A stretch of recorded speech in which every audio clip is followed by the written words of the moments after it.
आज हम उस नवोत्थान की आहट देख रहे हैं। हमारी प्रतिष्ठा दुनिया में बढ़ गई है, हमारी विश्वासार्हता बढ़ गई है। जिस प्रकार से हमने श्रीलंका के संकट में उसकी सहायता की, यूक्रेन के भूमि पर अमेरिका और रशिया की जो लड़ाई हो रही है उसमें अपने देश के हित को ध्यान में रखते हुए और जागतिक मानवता के हित को भी कम न करते हुए जिस प्रकार की भूमिका हमने रखी, हमारी बात सुनी जा रही है, हमारा वजन बढ़ रहा है, हमको बड़ा आनंद होता है। राष्ट्रीय सुरक्षा के मामले में हम उत्तरोत्तर सफल होते चले जा रहे हैं और स्वावलंबी होते चले जा रहे हैं।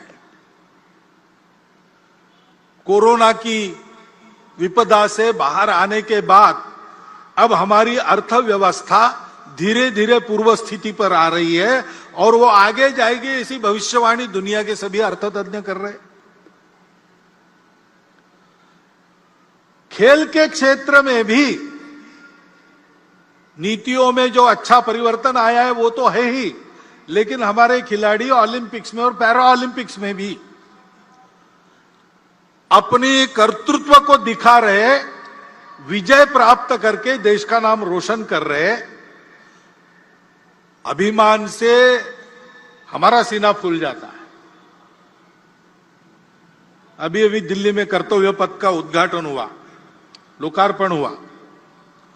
उसमें प्रधानमंत्री जी के भाषण में उन्होंने अपने देश के नवोत्थान के इस उदय काल के दृश्य को स्पष्ट किया है।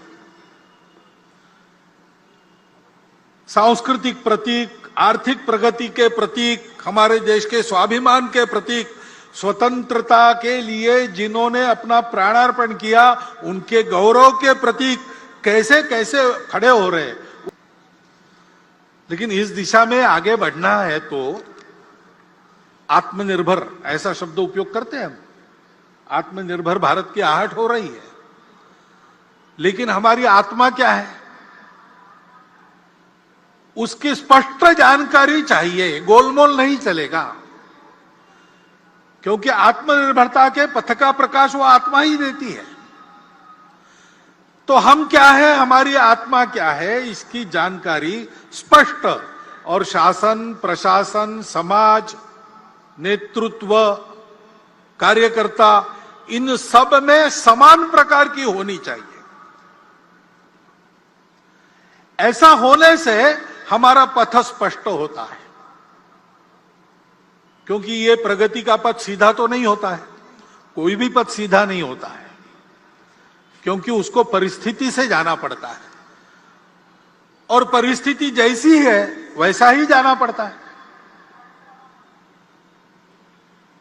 यहां से मैं निकलूंगा उत्तर दिशा में जाने के लिए, डॉक्टर हेडगेवार भवन कार्यक्रम के बाद मुझे जाना है, लेकिन मुझे जाना पड़ेगा पहले दक्षिण में, बाद में मैं पश्चिम की ओर मुड़ूंगा और फिर उत्तर की ओर जाऊंगा, क्योंकि रास्ता वैसा है।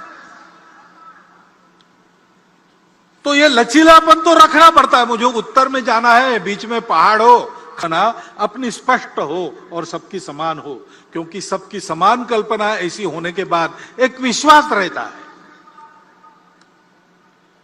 उस विश्वास के कारण आपसी समझदारी बनती है, लचीलेपन के कारण अविश्वास नहीं आता है। जिनको लचीला होना पड़ता है उनको कितना लचीला होना है और कितना नहीं होना है, पैर कहां पक्के जमाने हैं और शाखा पल्लव कैसे कैसे हवा में मोड़ने हैं, इसकी समझदारी प्राप्त होती है।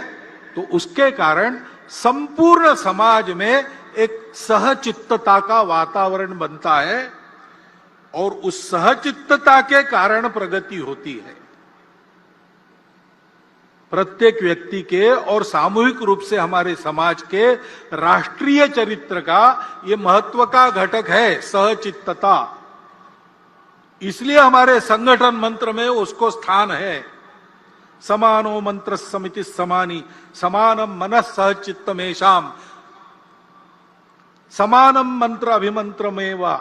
सब समान कहा है, चित्त अलग अलग हो सकता है, इसलिए वहां साथ मिलकर चलने का निश्चय यानी सहचित्तता, इसको बताया है। उस सहचित्तता के वातावरण में सबको साथ लेकर हमको चलना है।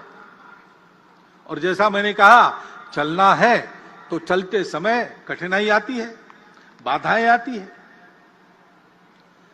दो प्रकार की बातों से साधारणता सावधान रहना पड़ता है। पहली बाधा तो हम खुद रहते हैं, गतानुगतिकता स्वभाव की वो बाधा उत्पन्न करती है।